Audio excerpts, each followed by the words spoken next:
Thank you back there. I appreciate that.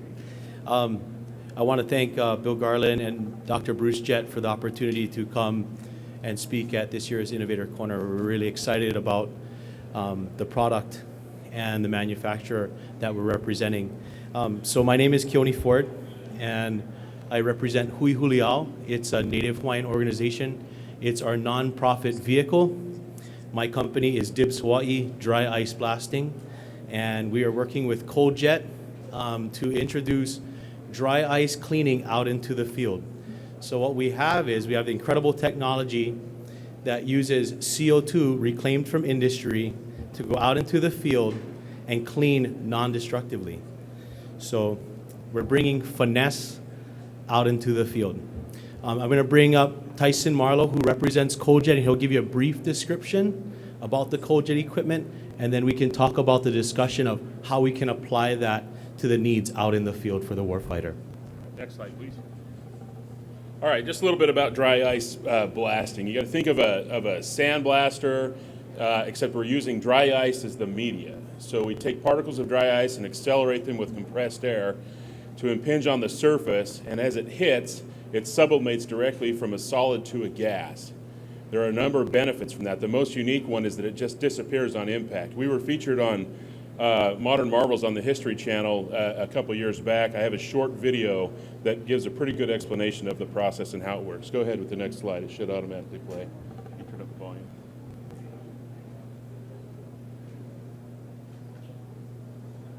Oh, I might have to narrate here. So it shows lead-based paint removal to tar removal, soot, microbial mold. The idea here is that we can clean without damaging the surface. So we can actually remove things like lead-based paint or carbon or mold. This is just one of our contractors here actually cleaning soot from bricks and books. We can do very delicate to very aggressive style, type cleaning. Go ahead with the next slide. So why would you want to use dry ice? Well, the first thing is, of course, it disappears. Second is it's a fairly soft media, so we can clean things without damage. It's non-destructive. So our biggest use actually in industry is cleaning rubber and plastic injection molds, because they can open up the mold press, clean online, and go back into production immediately without damage, without any water or chemicals or anything like that. You get a cleaner clean. You can get into tight spaces. Again, no damage. It's a dry process. It's environmentally friendly. Next slide, please. Dry ice does work a little bit different than sand or other media. So we accelerate it to speeds of up to 1,200 feet per second with compressed air. There is some impact energy. Also, there's a thermal shock effect. Dry ice is about 109 degrees below 0 Fahrenheit. So it actually cools the contaminant faster than the substrate. So it'll shrink and despond. And then as dry ice goes from a solid to a gas or sublimates on impact, it expands about 800 times. So it's like little explosions on the surface. So again, there's impact energy, there's thermal shock, and there's gas expansion. Next slide, please. And then, of course, it's the only media that I know of that disappears completely on impact. So you have no secondary waste. If I clean with water, I have contaminated water. If I clean with sand or any of these other types of media, I have to deal with that contaminated media. Don't have to do that with dry ice. I end with the same amount of waste that I started with. It's just moved from one place to another. Go ahead. Next slide.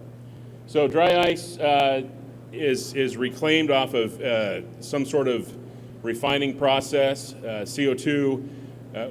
It's very environmentally friendly to use CO2. We actually don't add any additional CO2 to the environment. We just take it, convert it to solid, and then convert it back to gas. So we're carbon neutral. And with the amount of chemicals and water and things like that we're saving, very environmentally friendly process. Go ahead. Dry ice comes in a lot of different forms. Pelletized, which looks like rice, typical 3 millimeter in diameter. Or we can shave blocks and get very small size granules. We can be very delicate. I can take the M off of an M&M without damaging the candy shell. I can take the ink off of a business card without punching through the paper. but I can turn around and take lead-based paint off of something too without damaging the substrate. So we can do quite a variety of different types of cleaning. Go ahead. We have machines that just use pellets. Go ahead. We have machines that use block. But the idea is we can change the particle size, we can change the velocity, we can do very versatile cleaning. It's a very simple setup. You need a source of dry ice, a compressed air source, a machine to do the blasting, and something to clean. So Keoni invited me here because we're the equipment manufacturer. We are made 100% in the USA. We have a large worldwide installed customer base. I'm going to let Keoni talk about applying this technology in the field, though. Thank you, Tyson. It's always really exciting to have a really good manufacturer supporting us out in the field. So what we offer, we currently work with the Navy, we're working with the Air Force, and now the opportunity to come and support the Army is the ability to clean critical tolerances where otherwise other methods such as water, chemicals, and grit entrapment issues can't be done. So that means it's forcing it into disassembly, taking it out of production, and then now having to reassemble and hoping that it all comes together. So what dry ice cleaning does, it provides an opportunity to clean online and on time, and that prevents equipment failure downstream. So key issues here that Tyson said I'm going to highlight again is there's no secondary waste stream.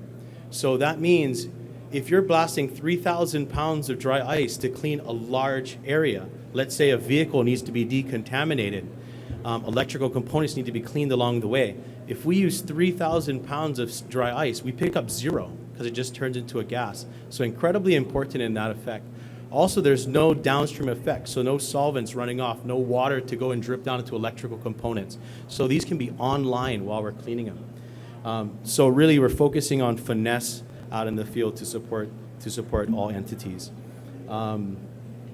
Let's see, what else do we have? Here's some of the manufacturers that are already taking advantage of this process. Again, this can fit into a lot of the areas here. What we find is that when we have this critical equipment, the ability to do this, the applications are so diverse and so unique, is how do we address the needs of each specific application? And that's really where Dibs Huihui and Huihui can come into the equation, where we're going out and finding the needs, and we're certified, we have the professionality to go out and work with, to find exactly what needs to be done and curtail it exactly to those needs. So we're working with the best manufacturer in place, and then going out into the field and supporting out in the field. Next slide, please. So what we have here is just an application of cleaning in critical places. For this model, critical tolerance, we use the printing press because it has some pretty good pictures on here. Very expensive component. We have a multi-million-dollar piece of equipment. The big thing is precision cleaning online. Next slide, please.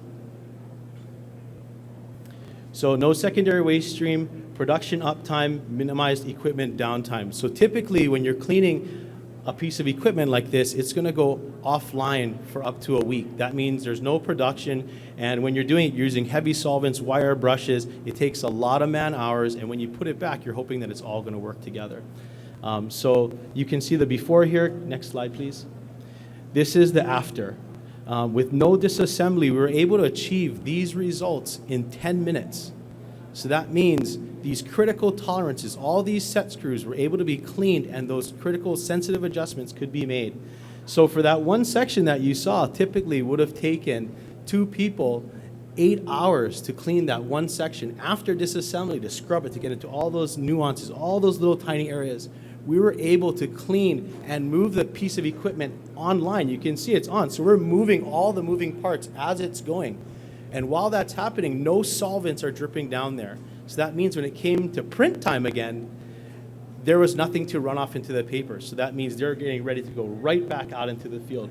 So tremendous amount of cost savings on the back end. So incredible process. Again, there's so many applications for dry ice cleaning. It's just really dependent on the needs and getting it out into the field to support the warfighter and the facility. All right, so a lot of different industries, a lot of food and beverage applications, a lot of carbon removal, carbon buildups, a lot of heat exchangers, anything where buildup and dirt or grime make things less productive. So we specialize in cleaning things without damage, replacing water and chemicals, reducing hazardous waste, maintaining surface dimensions. So there's a lot of military type applications, from small munitions to cosmoline removal to cleaning engines, all sorts of different things. We'll be right over here if you would like to talk to us. Are there any questions now that we can answer? I actually have one more key piece You that I do? want to talk about. There's just one more key piece that, so we showed you the cleaning equipment. The big piece here is how do we get dry ice out into the field? That is a question that's going to come up. So I want to answer that before it comes up. So we now have the ability to actually manufacture high density dry ice out into the field to support this cleaning equipment. Now, if we're cleaning and we have dry ice in the field, it also opens up the opportunity to cool out in the field and have the cooling capabilities. So what you don't see here is a small pelletizer that's available. And we're currently working with the Navy right now for a mobile dry ice production unit to support them in the field that we can also apply out here with the Army. Are there any questions? All right, that was, I think, my question. Any other questions? Okay. Thank you very great, much. thank you. Mahalo. Okay.